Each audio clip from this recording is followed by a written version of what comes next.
5. Saulo, o mais ardoroso inimigo da igreja nascente, converte-se repentinamente e torna-se seu propagador mais produtivo. Ele viaja pelo mundo antigo para proclamar a ressurreição, sofrendo perseguição e martírio. Se a ressurreição não tivesse acontecido, então por que o maior inimigo do cristianismo repentinamente se tornaria seu maior líder? Por que sofreria voluntariamente perseguição e morte? 6. Tiago, o cético irmão de Jesus, repentinamente se convence de que seu irmão é o Filho de Deus e, então, torna-se o líder da igreja em Jerusalém. Mais tarde, sofre martírio nas mãos do sumo sacerdote. Todos nós sabemos que os membros da família podem ser as pessoas mais difíceis de se convencerem de nosso ponto de vista religioso. Tiago começou como um irmão inconvicto de Jesus. Jus 7.5. Se a ressurreição não tivesse acontecido, então por que Tiago, que foi chamado de o justo pelos historiadores Clemente e Gesipo no século XI, repentinamente se tornaria crente de que seu irmão realmente era o Messias? A não ser que tenha visto o Cristo ressurreto, porque Tiago se tornaria o líder da igreja em Jerusalém e sofreria a morte por meio de martírio. 7. Os inimigos judeus do cristianismo não negam as evidências, mas oferecem justificativas naturais falhas para explicá-la. 4. Confirmação adicional.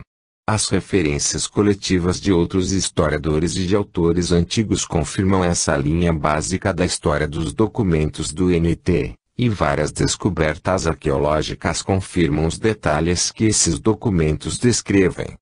Quando se colocam as evidências no contexto adequado, você pode ver por que não temos fé suficiente para sermos céticos em relação a isso. É muito mais lógico ser cético sobre o ceticismo. Os céticos que analisam os pontos 11 a 4 mostrados anteriormente, incluindo seus subitens, podem concluir que Jesus não ressuscitou dos mortos. Mas, se o fizerem, então precisarão dar evidências para uma teoria alternativa que possa responder a todas essas questões. Como já vimos, eles falharam terrivelmente. A ressurreição é a melhor explicação para todas as evidências. Uma vez que existe um Deus capaz de agir, então pode haver atos de Deus. Quando a intenção de Deus é anunciada antecipadamente e você possui bons depoimentos de testemunhas oculares e evidências que corroboram que tais fatos realmente aconteceram, é preciso ter muito mais fé para negar esses eventos do que para acreditar neles. Afirmações extraordinárias e evidências que se autocancelam. Existem duas objeções adicionais que os céticos frequentemente levantam contra a ressurreição de Jesus e os milagres. A primeira é a demanda por evidência extraordinária. Evidência extraordinária. Alguns céticos podem admitir que a ressurreição seja possível, mas eles dizem que isso exigiria uma evidência extraordinária para que fosse crível. Ou seja, uma vez que o NT faz afirmações extraordinárias como os milagres, devemos ter evidências extraordinárias com o objetivo de acreditar nessas afirmações. Essa objeção parece lógica até que se pergunte: o que significa extraordinário? Se significa além do natural, então o cético está pedindo que a ressurreição seja confirmada por outro milagre. Como isso poderia funcionar? Com o objetivo de acreditar no primeiro milagre, a ressurreição, o cético precisaria então de um segundo milagre que apoiasse. Ele então exigiria um terceiro milagre para apoiar o segundo, e isso prosseguiria infinitamente. Assim, por esse critério, o cético nunca acreditaria na ressurreição de Jesus. Existe alguma coisa errada com o padrão de prova que impossibilita que se creia naquilo que realmente aconteceu. Se extraordinário significa repetível como no laboratório, então nenhum fato da história é digno de crédito, porque os fatos históricos não podem ser repetidos. A credibilidade de um fato histórico só pode ser confirmada ao olhar-se para a qualidade das evidências das testemunhas oculares e para a natureza das evidências forenses à luz dos princípios de uniformidade e causalidade. Abordamos esses princípios no caput 5. Além disso, Os ateus que exigem a repetibilidade dos milagres bíblicos são incoerentes, porque não exigem repetibilidade de milagres históricos nos quais eles acreditam. O Big Bang, a geração espontânea da primeira vida e a macroevolução das formas de vida subsequentes. Se extraordinário significa mais do que o comum, então é exatamente o que temos para apoiar a ressurreição. Temos mais documentos de testemunhas oculares e documentos de testemunhas oculares mais antigos sobre a ressurreição de Jesus do que de qualquer outra coisa do mundo antigo. Além do mais, esses documentos incluem mais detalhes históricos e personagens e foram corroborados por mais fontes independentes e externas do que qualquer outra coisa do mundo antigo. Como acabamos de ver, também temos mais do que evidências circunstanciais comuns apoiando a ressurreição de Jesus. Por fim, as pressuposições dos céticos podem ser contestadas. Não precisamos de evidências extraordinárias para acreditar em alguma coisa. Os ateus afirmam isso com base em sua própria visão de mundo.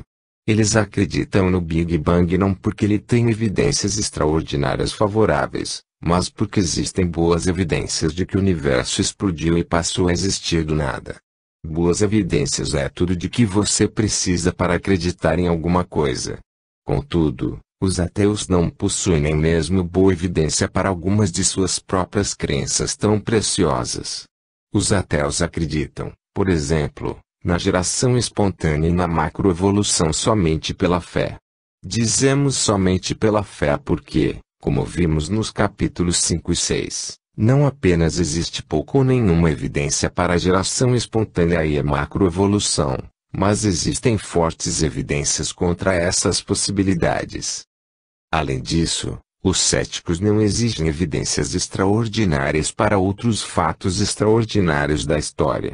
Poucos fatos da história antiga, por exemplo, são mais extraordinários do que os feitos de Alexandre, o Grande, 356 a 323 a.C.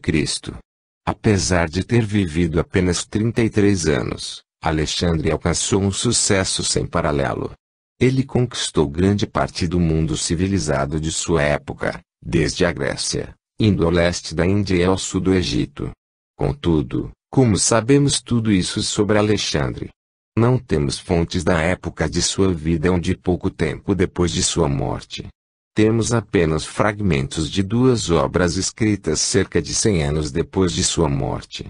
A verdade é, baseamos quase tudo o que sabemos sobre a vida extraordinária de Alexandre, o Grande, daquilo que historiadores escreveram cerca de 300 a 500 anos depois de sua morte.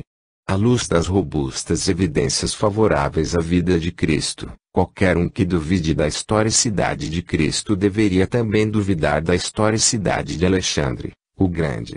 De fato, para ser coerente, tal cético deveria duvidar de toda a história antiga.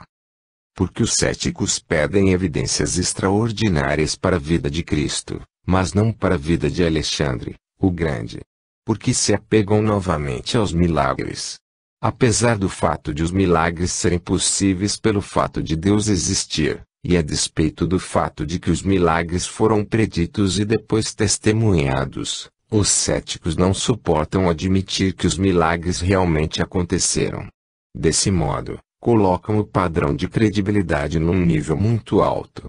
É como se algum cético estivesse dizendo: eu não vou acreditar nos milagres porque não vi um deles acontecer. Se Jesus ressurreto aparecesse a mim, então eu acreditaria nele. Essa então seria uma evidência extraordinária. Ela seria certamente extraordinária, mas seria realmente necessária? Jesus precisa aparecer a toda pessoa no mundo para que suas declarações sejam dignas de crédito. Por que faria isso? Não precisamos testemunhar todo o acontecimento em primeira mão com o objetivo de acreditar que ele realmente aconteceu. De fato, seria fisicamente impossível fazer isso. Acreditamos no testemunho dos outros se são pessoas dignas de confiança, especialmente se o seu testemunho é corroborado por outros dados. É exatamente isso que acontece com o testemunho dos autores do NT. Além do mais, como destacamos no capítulo 8, Se Deus fosse muito aberto à demonstração de milagres frequentes, então, em alguns casos, estaria infringindo nosso livre-arbítrio. Se o propósito desta vida é permitir que façamos escolhas livremente que vão nos preparar para a eternidade, então Deus vai nos dar evidências convincentes, mas não evidências impositivas, de sua existência e de seus propósitos. Portanto, aqueles que querem seguir a Deus podem fazê-lo com confiança, e aqueles que não querem podem suprimir ou ignorar a evidência e viver como se ele não existisse. Milagres que se autocancelam. O grande cético Davi Hume argumentou que os milagres não podem confirmar a religião de alguém porque são baseados em um testemunho pobre e todas as religiões os possuem. Em outras palavras, as declarações sobre milagres se autocancelam. Infelizmente para Hume, sua objeção não descreve o estado real das coisas. Em primeiro lugar, Hume faz uma generalização precipitada ao dizer que os supostos milagres de todas as religiões são iguais. Como estamos vendo desde o capítulo 9, os milagres associados ao cristianismo não estão baseados em um testemunho pobre.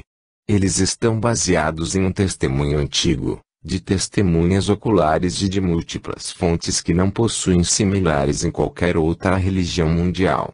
Ou seja, nenhuma outra religião mundial testificou milagres como aqueles presentes no NT. Em segundo lugar, a objeção de Hume é anterior às descobertas da ciência moderna que confirmam que este é um universo teísta, Caps 3-6. Uma vez que este é um universo teísta, o judaísmo e o islamismo são as únicas outras grandes religiões mundiais com possibilidade de serem verdadeiras. Os milagres que confirmam o ate do judaísmo também confirmam o cristianismo. Desse modo, resta o islamismo como a única alternativa possível para cancelar os milagres do cristianismo. Contudo, como vimos no capítulo 10, não existem milagres verificáveis confirmando o islamismo. Todos os supostos milagres de Maomé surgiram depois de sua morte e não estão baseados no depoimento de testemunhas oculares.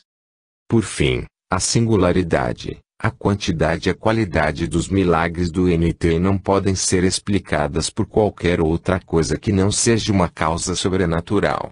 Jesus realizou mais de 30 milagres, os quais foram instantâneos, sempre bem-sucedidos e singulares. Alguns foram até mesmo preditos. Os assim chamados milagreiros que afirmam sucesso parcial realizam apenas curas psicossomáticas, estão envolvidos em embuste, realizam sinais satânicos ou estão baseados em acontecimentos que podem ser explicados naturalmente. De fato, nenhum curandeiro contemporâneo jamais afirmou ser capaz de curar todas as doenças, incluindo as incuráveis, instantaneamente, com 100% de sucesso. Mas Jesus e os apóstolos fizeram isso. Assim, fica demonstrada a natureza singular e de autenticação divina dos milagres do NT contra todas as afirmações sobrenaturais de qualquer outra religião. Em resumo, nada cancela os milagres do NT. Conclusão: uma vida solitária. No começo do capítulo 9, dissemos que existem duas perguntas às quais precisamos responder para verificar se o NT é verdadeiramente histórico. 1. Possuímos cópias precisas dos documentos originais que foram escritos no século I? 2. Esses documentos falam a verdade? Como temos observado nos últimos 4 capítulos, há fortes evidências para uma resposta afirmativa a ambas as perguntas. Em outras palavras, podemos ter certeza, ainda que passível de dúvida, de que o NT é historicamente confiável. Nesse ponto, não estamos dizendo que o NT está isento de erros. Vamos investigar essa questão mais tarde. Por ora, podemos apenas concluir que os principais fatos do NT realmente aconteceram cerca de 2000 anos atrás. Jesus realmente viveu, ensinou, realizou milagres, morreu crucificado e depois ressuscitou dos mortos. Se você ainda não se convenceu, Considere mais uma peça das evidências corroborantes o incrível impacto da vida de Cristo conforme expresso num pequeno excerto de um sermão frequentemente intitulado Uma Vida Solitária. Ele nasceu numa vila obscura, filho de um camponês. Cresceu em outra vila, onde trabalhou como carpinteiro até os 30 anos. Então, por 3 anos, foi pregador itinerante. Ele nunca escreveu um livro. Nunca teve um escritório. Nunca constituiu família nem teve casa. Ele não foi para a faculdade. Nunca viveu numa cidade grande. Nunca viajou a mais de 300 quilômetros do lugar onde nasceu. Nunca realizou as coisas que normalmente acompanham a grandeza. Ele não tinha credenciais, a não ser ele mesmo. Tinha apenas 33 anos quando a onda da opinião pública voltou-se contra ele. Seus amigos fugiram. Um deles o negou. Foi entregue aos seus inimigos e sofreu zombaria durante seu julgamento. Foi pregado numa cruz entre 2 ladrões. Enquanto estava morrendo, por meio de sortes seus executores disputavam suas roupas, a única coisa material que tivera. Quando morreu, foi colocado numa sepultura emprestada, por compaixão de um amigo. 20 séculos se passaram. E hoje ele é a figura central da raça humana. Sinto-me plenamente confiante quando digo que todos os exércitos que já marcharam, todos os navios que já navegaram, todos os parlamentos que já discutiram, todos os reis que já reinaram, colocados juntos, não afetaram a vida do homem nesta terra tanto quanto aquela vida solitária. Se não houve ressurreição, de que maneira essa vida poderia ter sido a vida mais influente de todos os tempos? Não temos fé suficiente para acreditar que essa vida solitária de uma vila remota e antiga pudesse ser a mais influente de todos os tempos. A não ser que a ressurreição seja a verdadeira. Os capítulos 13 e 14 tratarão dos seguintes assuntos. 1. A verdade sobre a realidade pode ser conhecida. 2. O oposto de verdadeiro é falso. 3. É verdade que o Deus teísta existe.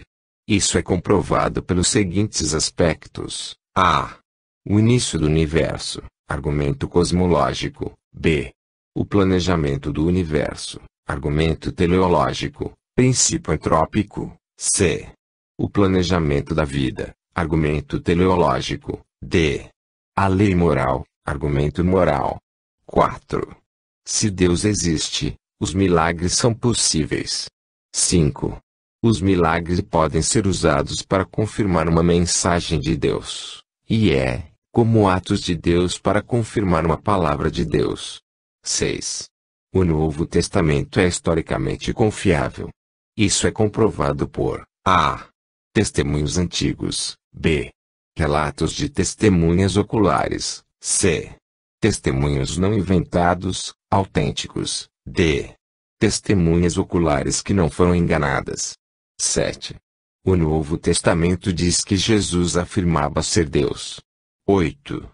A afirmação de Jesus quanto a ser Deus foi miraculosamente confirmada por a. Cumprimento de muitas profecias sobre si mesmo. B. Sua vida sem pecado e seus feitos miraculosos. C.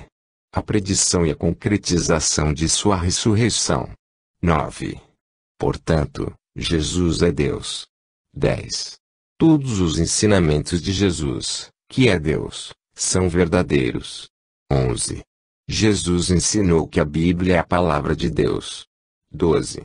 Portanto, é verdade que a Bíblia é a palavra de Deus, e qualquer coisa que se opõe a ela é falsa. 13. Quem é Jesus? Deus? Ou apenas um grande professor de moral? O pior surdo é aquele que não quer ouvir. Barry Leventhal. Já provamos que os documentos do NT são historicamente confiáveis, ou seja, podemos estar racionalmente certos de que Jesus disse e fez aquilo que aqueles tais documentos dizem que ele disse e fez, incluindo sua ressurreição dentre os mortos. Desse modo, quem é esse Jesus? O que ele diz sobre si mesmo? Ele é realmente Deus como afirmam os cristãos. Antes de investigar as declarações de Cristo, precisamos analisar as predições messiânicas que estamos mencionando nos últimos capítulos. Isso vai nos ajudar a descobrir a verdadeira identidade de Jesus e também nos dará maiores evidências em relação à autenticidade do NT. Começaremos na Universidade da Califórnia, campus de Los Angeles, UCLA, em meados da década de 1960. O Messias e a Bíblia falsa. No começo de 1966, o jovem judeu Barry Leventhal estava no auge.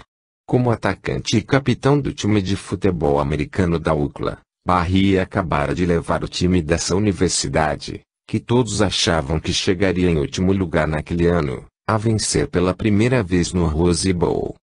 Minha vida era fantástica, relembra ele. Eu era um herói. As pessoas me amavam. Minha comunidade judaica escolheu-me como atleta nacional do ano. Eu estava desfrutando toda a glória disso. Logo depois da vitória no Rose Bowl, Kent, o melhor amigo de Barry, disse que havia conhecido Jesus Cristo de maneira pessoal. Eu não tinha a menor ideia do que Kent estava falando, disse Barry. Sempre achei que ele era cristão. Além do mais, tinha nascido no lar cristão, assim como eu havia nascido no lar judeu. Não é dessa maneira que uma pessoa encontra sua religião particular? Você é herda de seus pais. Mas Barry estava intrigado pela mudança na vida de Kent, especialmente quando Kent lhe disse: Barry, eu quero que você saiba que agradeço a Deus todos os dias pelos judeus. Mas por que você faz isso? Perguntou Barry. A resposta de Kent foi uma total surpresa para ele. Sou grato a Deus todos os dias pelos judeus por duas razões, começou Kent. Em primeiro lugar, porque Deus os usou para me dar a Bíblia. Em segundo lugar, e mais importante, Deus usou os judeus para trazer seu Messias ao mundo, aquele que morreu pelos pecados de todo o mundo e, especialmente, por todos os meus pecados, disse ele. Até hoje, lembro-me do impacto daquela declaração simples mas verdadeira, recorda-se Barry. Cristãos genuínos não odeiam judeus. De fato, eles realmente nos amam e estão agradecidos e honrados pelo fato de Deus tê-las incluído pela fé em sua família eterna. Algumas semanas depois, Kent apresentou Barry o líder da Cruzada Estudantil para Cristo no campus da UCLA. Certo dia, Barry e Al estavam sentados no grande salão social dos alunos quando as coisas ficaram bastante tensas. Conforme Al ia mostrando a Barry as predições do Messias Duarte que foram cumpridas por Jesus, Barry deixou escapar uma frase. Como você pôde fazer isso? Fazer o quê? Perguntou Al. Usar uma Bíblia falsa, acusou Barry. Você tem uma Bíblia falsa para enganar os judeus. O que você quer dizer com uma Bíblia falsa? Perguntou Al. Barry respondeu. Vocês, cristãos, pegaram as assim chamadas profecias messiânicas do seu próprio NT e então as reescreveram em sua edição Duarte para enganar os judeus. Mas eu lhe garanto que essas profecias messiânicas não estão em nossa Bíblia judaica. Não, Barry, respondeu Al. Não é nada disso. É sim, essa é uma Bíblia falsa, gritou Barry, enquanto pulava da cadeira. Não, não é, disse Al mais uma vez, surpreso diante da acusação. Ninguém jamais me disse isso. Por favor, sente-se. As pessoas começaram a prestar atenção à discussão. Não, Al. Nossa amizade encerra-se aqui. Barry, espere um minuto. Você tem o seu próprio Tanakh, o At em hebraico? Sim, eu ganhei um no meu Bar Mitzvah. E daí? Por que você não toma nota desses versículos e vai lê-los no seu próprio Tanakh? Porque isso será perda de tempo, respondeu Barry. Esses versículos não estão no Tanakh. Por favor, insistiu Al. Simplesmente tome nota desses versículos e verifique-os por si mesmo. Os dois rapazes ficaram discutindo até que Barry, querendo livrar-se de Al, concordou em verificar os versículos. Tudo bem, disse Barry, enquanto tomava nota das referências. Vou verificar isso. Mas não ligue para mim, eu telefono para você. Barry saiu, esperando nunca mais ver Al. Ele não verificou os versículos por vários dias, e, então, a culpa começou a atormentá-lo. Eu disse a Al que iria verificar, lembra-se Barry, e, assim, eu deveria pelo menos fazer isso e colocar essa coisa de cristianismo de lado de uma vez por todas. Naquela noite, Barry tirou o pó de seu velho Tanache, aquele que ele nem sequer havia aberto desde quando completou 13 anos de idade, e ficou chocado com o que encontrou. Cada uma das predições que Al havia citado realmente estava no Tanache. A reação inicial de Barry foi: estou numa tremenda enrascada. Jesus é realmente o Messias. Contudo, naquele momento, a aceitação de Barry foi apenas intelectual. Ele começou imediatamente a preocupar-se com as implicações de tornar pública sua descoberta. Se eu aceitar Jesus como Messias, o que meus pais vão pensar? O que meus amigos da comunidade judaica vão fazer? O que meu rabino vai dizer? Foi preciso haver mais estudo até que Barry fosse a público, especialmente em relação a uma passagem a qual Al havia se referido várias vezes, Isaías 53. Antes de revelar a conclusão da pesquisa de Barry, vamos analisar o capítulo 53 de Isaías e algumas outras profecias messiânicas que ele estava investigando. O servo sofredor. Em março de 1947, um jovem pastor árabe, Muhammad Adib, estava cuidando de suas ovelhas cerca de 12 quilômetros ao sul de Jericó e 1,5 quilômetro a oeste do Mar Morto. Depois de jogar uma pedra na direção de uma cabra desgarrada, ouviu um som de cerâmica quebrando-se. O que se seguiu foi uma das maiores descobertas arqueológicas de todos os tempos, os manuscritos do Mar Morto. Em escavações nas cavernas da área feitas em 1956, diversos rolos e milhares de fragmentos de manuscritos foram encontrados em puzzles de cerâmica que foram colocados ali cerca de 2000 anos antes por uma seita religiosa judaica conhecida como os essênios. Os essenos existiram como grupo de 167 a.C. até 68 d.C. Eles romperam com as autoridades do templo e estabeleceram sua própria comunidade monástica no deserto judaico perto de Qumran. Um de seus rolos encontrados em Qumran é hoje conhecido como o Grande Rolo de Isaías. Datado do ano 100 a.C., esse rolo com 7,3 metros de comprimento é o livro completo de Isaías, todos os 66 capítulos, e é o mais antigo rolo bíblico existente. O rolo está atualmente protegido em um cofre em algum lugar de Jerusalém, mas uma cópia dele está à mostra no Museu do Livro, em Jerusalém. A importância dessa descoberta reside não apenas no fato de o rolo ser anterior a Cristo e estar em boas condições, mas por conter talvez a mais clara e mais completa profecia sobre a vinda do Messias. Isaías chama o Messias de servo do Senhor e começa a referir-se ao servo no capítulo 42, naquilo que é conhecido como o primeiro cântico do servo. Contudo, o servo é mais comumente tratado como o servo sofredor, por causa da vívida descrição de sua morte sacrificial encontrada em Isaías 53. Enquanto lê esta passagem, 52.13 a 53.12, faça a você mesmo a seguinte pergunta: a quem o texto se refere?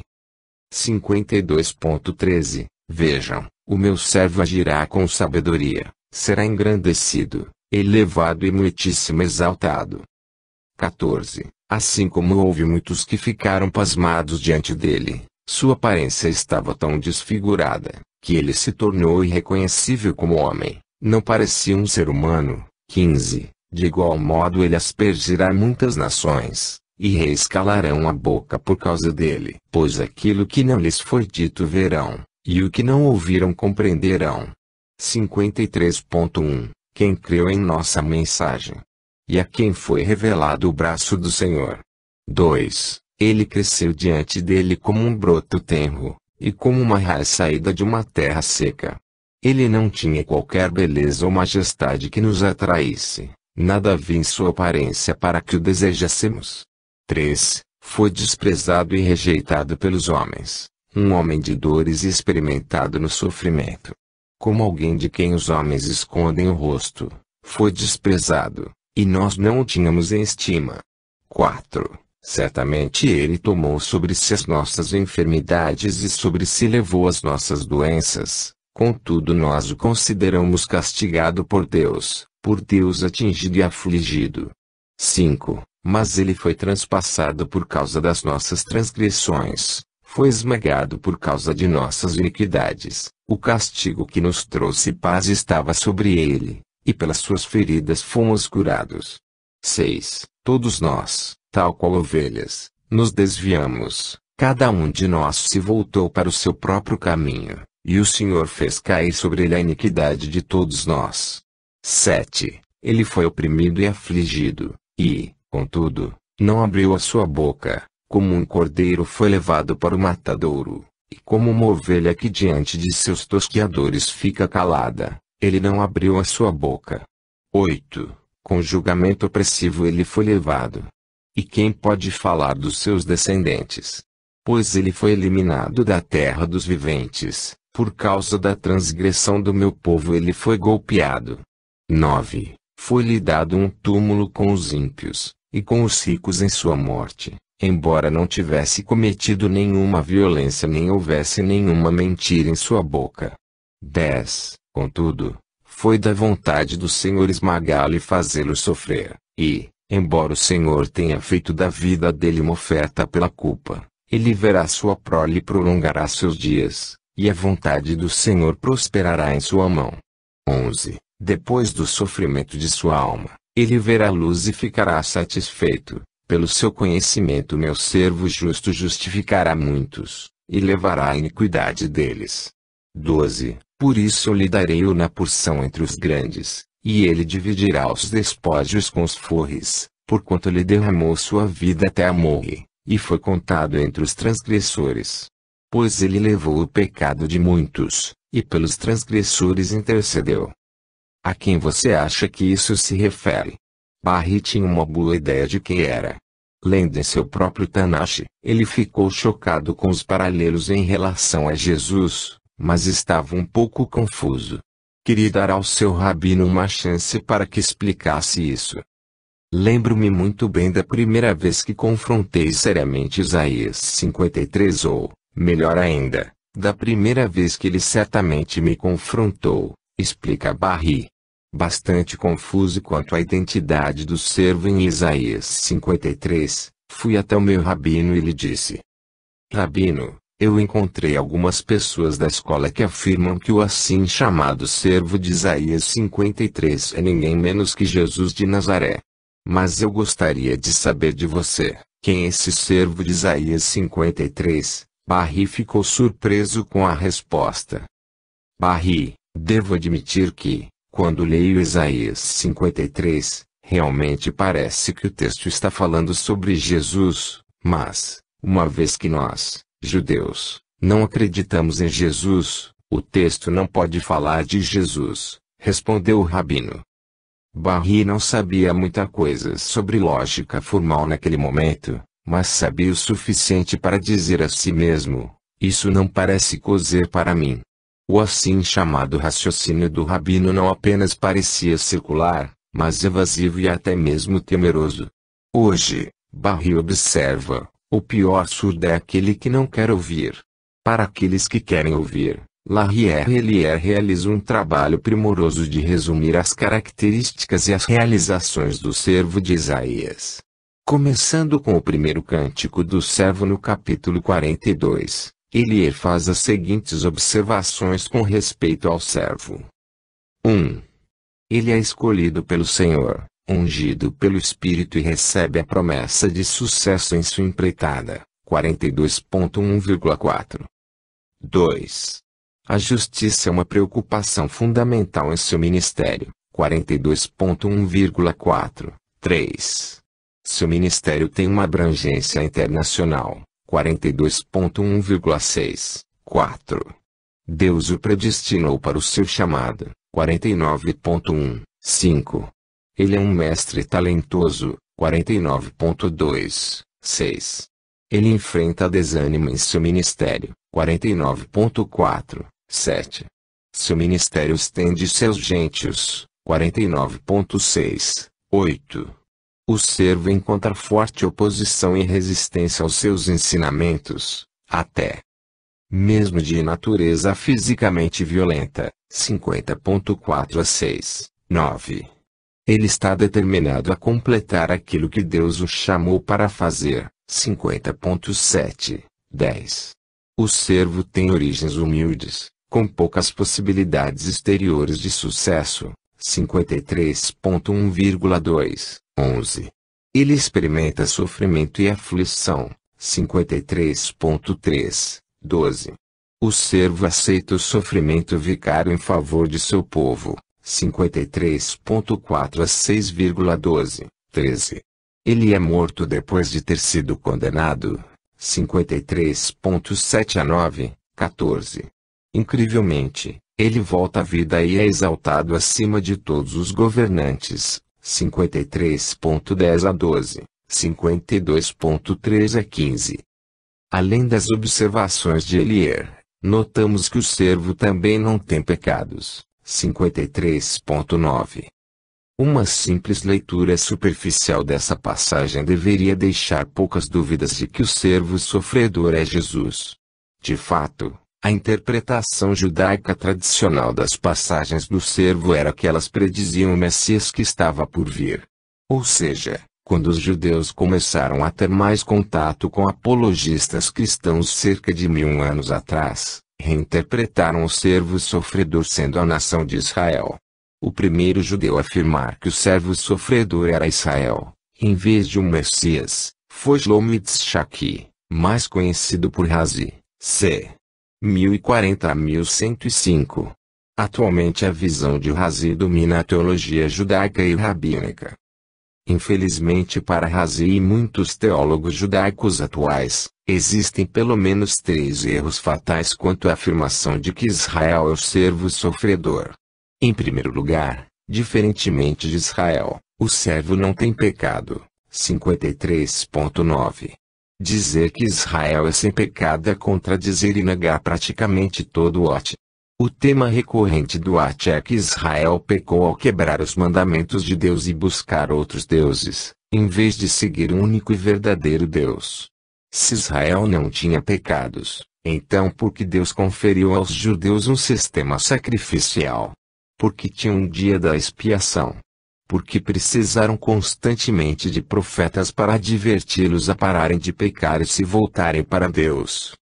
Em segundo lugar, diferentemente de Israel, o servo sofredor é um cordeiro que se submete sem nenhuma resistência que seja. 53.7. A história nos mostra que Israel certamente não é um cordeiro. Ela não afirma isso com relação a ninguém.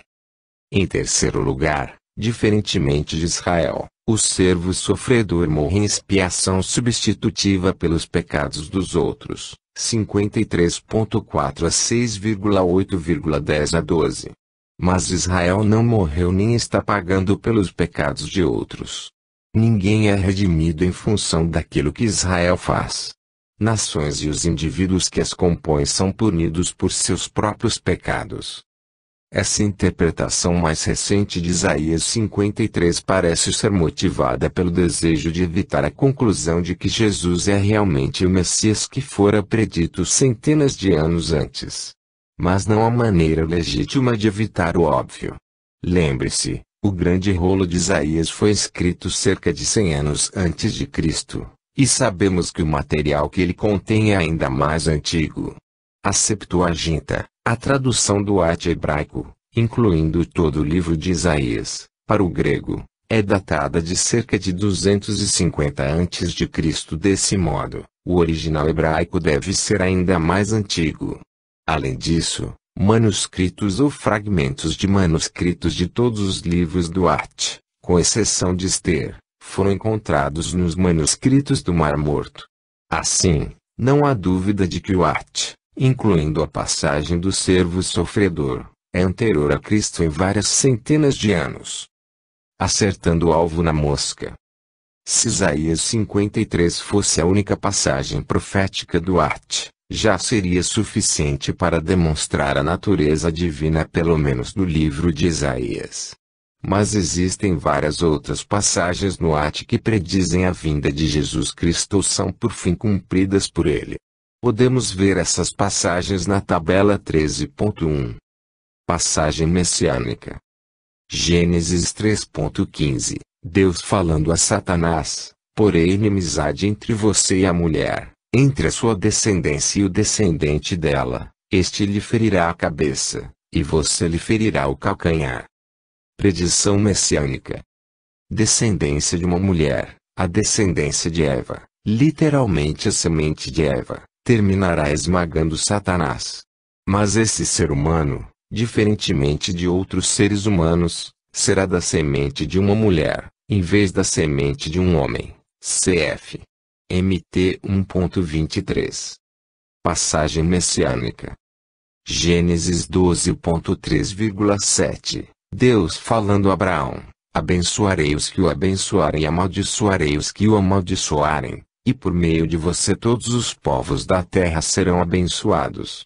O Senhor apareceu a Abraão e disse: a sua descendência darei esta terra. Predição messiânica. Descendência de Abraão. A descendência de Abraão citada aqui significa literalmente semente e não sementes. Ela se refere a apenas uma pessoa, um Messias que por fim abençoará todas as pessoas até governar sobre a terra. Cf. G 3.16. Passagem messiânica. Gênesis 49.10. O cetro não se apartará de Judá, nem o bastão de comando de seus descendentes, até que venha aquele a quem ele pertence, e a ele as nações obedecerão. Predição messiânica. Tribo de Judá, o cetro, o cajado cerimonial do rei, não se afastará da tribo de Judá até que o último rei, o Messias, chegue.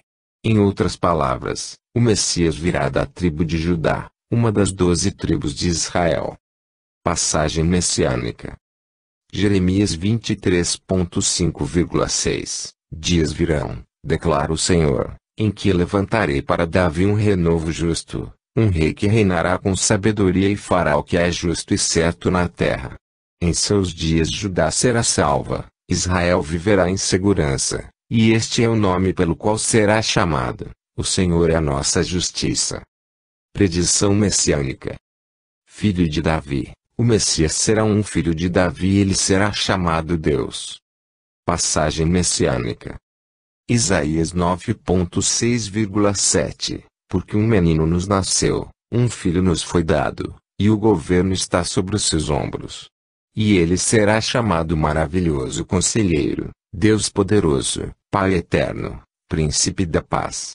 Ele estenderá o seu domínio, e haverá paz sem fim sobre o trono de Davi e sobre o seu reino, estabelecido e mantido com justiça e retidão, desde agora e para sempre. Predição messiânica. Ele será Deus, o Messias nascerá como uma criança, mas ele também será Deus.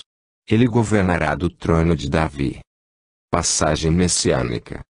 Miqueias 5.2. Mas tu, Belém Efrata, embora pequena entre os clãs de Judá, de ti virá para mim aquele que será o governante sobre Israel.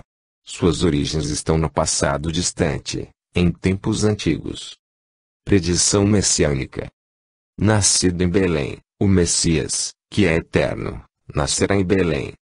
Passagem messiânica. Malaquias 3.1. Vejam, eu enviarei o meu mensageiro, que preparará o caminho diante de mim. E então, de repente, o Senhor que vocês buscam virá para o seu templo, o mensageiro da aliança, aquele que vocês desejam, virá, diz o Senhor dos Exércitos. Predição messiânica. Ele virá para o templo, o Messias, que será precedido por um mensageiro, repentinamente virá ao templo. Passagem messiânica. Daniel 9.25,26. Sabe e entenda aqui, da promulgação do decreto que manda restaurar e reconstruir Jerusalém até que o ungido, o líder, Venha, haverá 7 semanas, e 62 semanas. Ela será reconstruída com ruas e muros, mas em tempos difíceis. Depois das 62 semanas, o ungido será morto, e já não haverá lugar para ele. A cidade e o lugar santo serão destruídos pelo povo do governante que virá. Predição messiânica.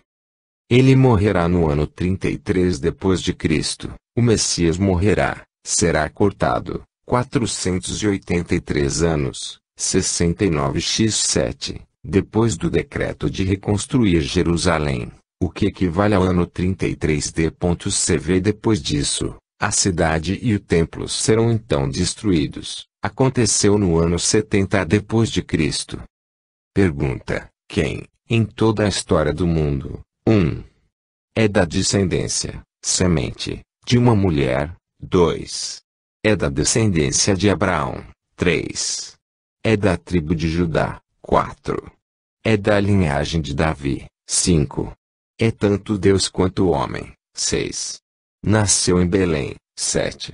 Foi precedido por um mensageiro e visitou o templo de Jerusalém antes de ser destruído no ano 70 depois de Cristo, 8. Morreu no ano 33 depois de Cristo, 292. 9.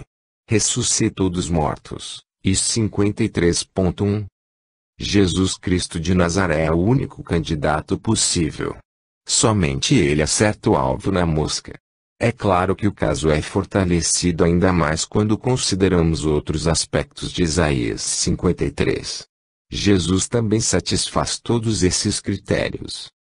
O caso profético em defesa de Cristo é fortalecido ainda mais quando você percebe que o Ate predisse que o próprio Deus seria traspassado, como aconteceu quando Jesus foi crucificado.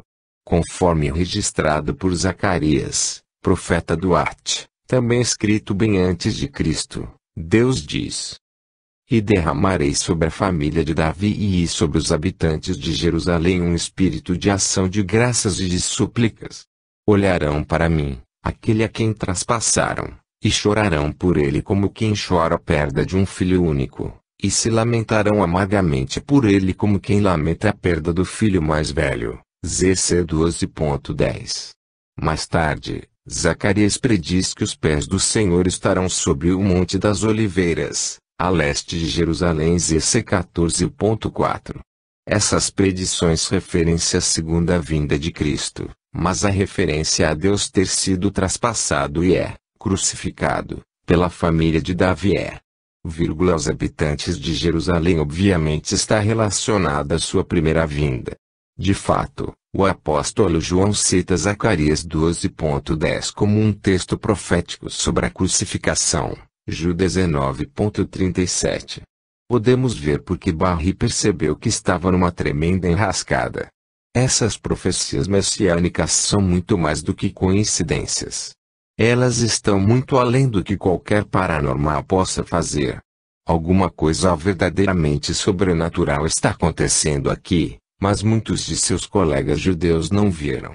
Barry percebeu que, ainda que os judeus estejam esperando um Messias político, deixaram de reconhecer que o Messias precisaria vir em primeiro lugar como um cordeiro para ser sacrificado pelos pecados do mundo, e 53.7,11,12, Ju 1.29. Um tanto intrigado, Barry entrou em contato novamente com Al. Eles revisaram as profecias messiânicas mais uma vez, particularmente Isaías 53. Então, Al ofereceu a Barry um pequeno livro. Este é o relato da vida de Jesus feito por um jovem que o conheceu e que o seguiu, disse Al. Por que você não lê e depois me diz o que pensa sobre isso? Depois de abrir o livro, Barry não conseguiu mais largá-lo. A história tinha muitos elementos judaicos, desde sacerdotes até a Páscoa. Esse Jesus era uma figura impressionante, alguém que realizava milagres, tinha grandes insights e falava com autoridade mas também com bondade. Barry não sabia disso naquela época, mas ele estava lendo o Evangelho de João.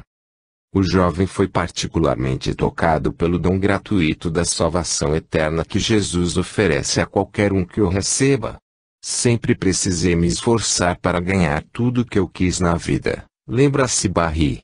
Contudo, ali estava Jesus, oferecendo a si mesmo e todos os seus melhores presentes, para agora e a eternidade, como um dom gratuito do seu amor. Quem não gostaria de aceitar tal oferta? Já era abril, e mais de 3 meses haviam se passado desde a gloriosa vitória no Rose Bowl. De repente percebi que nenhuma daquelas coisas tinha sobrevivido ao teste do tempo, quanto mais ao teste da eternidade, lembra-se Barry. Isso me foi mais claramente demonstrado pela própria vitória no Rose Bowl. Apenas alguns poucos meses depois do acontecimento mais significativo da minha vida, e talvez de toda a minha vida, toda a glória, tudo que estava envolvido, estava lentamente desaparecendo numa distante lembrança. Isso é tudo o que há na vida, pensou Barry. Então lembrou-se de que Jesus, o Messias, estava oferecendo vida eterna. Barry soubera intelectualmente que Jesus era o Messias algumas semanas antes, quando encontrou aquelas profecias messiânicas em seu próprio Sete-Anache.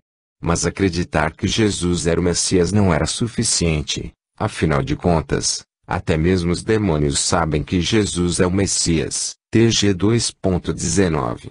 Barry precisava acreditar em Jesus como Messias. Com o objetivo de aceitar o dom gratuito da salvação eterna que o livraria da merecida punição, Barry precisava dar um passo por sua própria vontade, não apenas com sua mente. Afinal de contas, não seria amoroso da parte de Deus forçar Barry a ir para o céu contra sua vontade.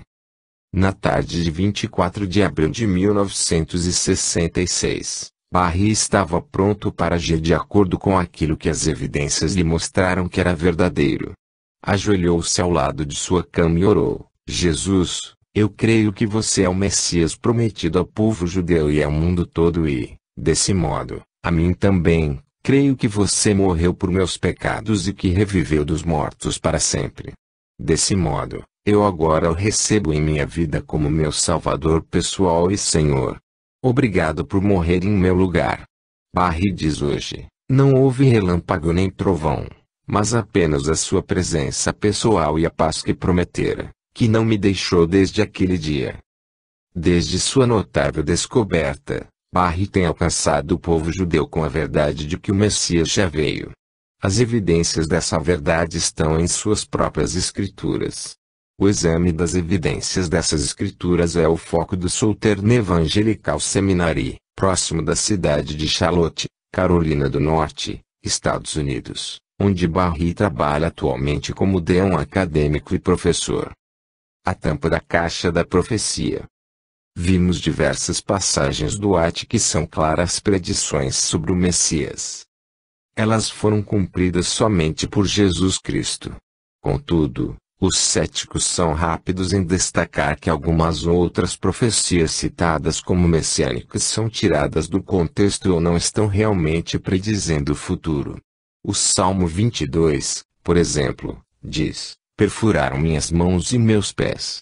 Muitos cristãos dizem que esse versículo é uma referência à crucificação de Cristo, o que não era sequer um meio de punição nos dias de Davi, o autor do Salmo. Mas os céticos acusam que Davi está falando sobre si mesmo, não de Cristo, de modo que qualquer aplicação messiânica é ilegítima. Existem 3 possibilidades aqui. Em primeiro lugar, alguns estudiosos cristãos concordam com os céticos em versículos como esse. Eles dizem que o Salmo 22 não tinha o propósito de ser preditivo. É claro que, mesmo que eles estiverem certos, existe uma grande quantidade de versículos que são claramente preditivos, como já vimos anteriormente. Em segundo lugar, outros estudiosos cristãos destacam que algumas profecias bíblicas podem se aplicar a 2 pessoas diferentes em 2 momentos distintos. Tanto Davi quanto Jesus certamente tiveram inimigos e dificuldades na vida, conforme expresso no Salmo 22. Desse modo, porque o Salmo não poderia ser verdadeiro com relação a Davi e a Jesus. A terceira opção, que nos parece a mais plausível, é que o Salmo 22 é uma predição unicamente sobre Jesus. Afinal de contas, o Salmo contém várias referências diretas à experiência de crucificação de Cristo. Ele começa com o seu clamor na cruz: meu Deus, por que me abandonaste? Se 22.1, cf. MT 27.46, e prossegue descrevendo outros acontecimentos associados à crucificação, incluindo o escárnio, a zombaria e os insultos de seus acusadores. V. 6,7. Sua sede. V. 15. Suas mãos e pés perfurados. V. 16. Os ossos não quebrados. V. 17. Suas roupas divididas. V. 18. O fato de seus inimigos lançarem sortes para disputar a posse de suas roupas. V. 18. O resgate final feito pelo Senhor. V. 19. E até mesmo seu louvor público a Deus diante de seus compatriotas depois de seu resgate. V. 22. Isso é muito mais do que coincidência e nos leva a crer que Cristo é realmente aquele que está falando em todo o Salmo. Em outras palavras, embora Davi tenha escrito o Salmo, Cristo é aquele que está falando. Isso não é algo sem precedentes. No Salmo 110, Deus Pai está na verdade tendo uma conversa com Deus Filho. O cético pode dizer: mas você só está interpretando o Salmo 22 dessa maneira porque sabe o que aconteceu a Cristo. Provavelmente não teria sido aparente a alguém que vivesse na época do Ate que o Salmo 22 estaria falando sobre Cristo. A tal questionamento, responderemos: mesmo que isso seja verdade, e daí?